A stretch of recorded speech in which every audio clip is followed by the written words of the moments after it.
You've all seen those sandwich board advertising signs all over town. Some are legal and some are not.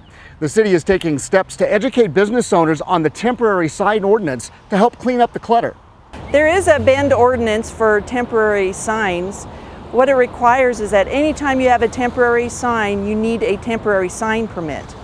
And temporary signs are those signs that are described as a temporary sign. You can pick them up, move them. So typically they're the A-frame signs, the sandwich board signs, any of the banners. Those are all temporary signs, and they do need a temporary sign permit. Well, the cost for the temporary sign permit depends on the size of the sign, and the permit is good for 60 days out of the calendar year.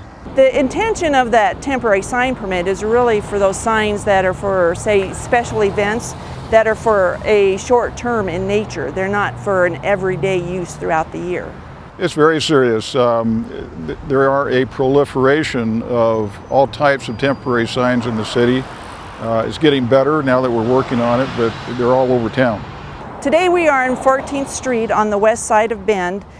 About 6 months ago, this area behind me was full of temporary signs, mainly the sandwich board signs. As you can see now, there are no signs. All the businesses agreed to move them in closer to the complex. We're here on Galveston Avenue right now, and Galveston Avenue was literally lined on both sides of the street with sandwich board signs and other temporary signs.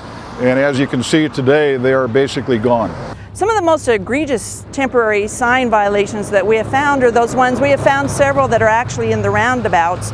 Those can be dangerous. It's difficult enough for drivers to maneuver through those roundabouts without having that distraction of signs. We have also found several signs that have actually been placed in the middle of a sidewalk.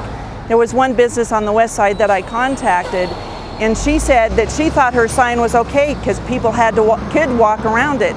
Our goal is to enforce the sign code for the City of Bend regarding temporary signs. We contact business owners who are in violation of the temporary code and educate them about the sign code and what it entails. And as a last resort, we use enforcement. Well, the sign code that is in place is important because it's all about pedestrian safety, it's about traffic safety, but it's also about the quality of life in Bend and the characteristic of our city. But it's also about a matter of balancing that with the needs of businesses, especially the smaller businesses.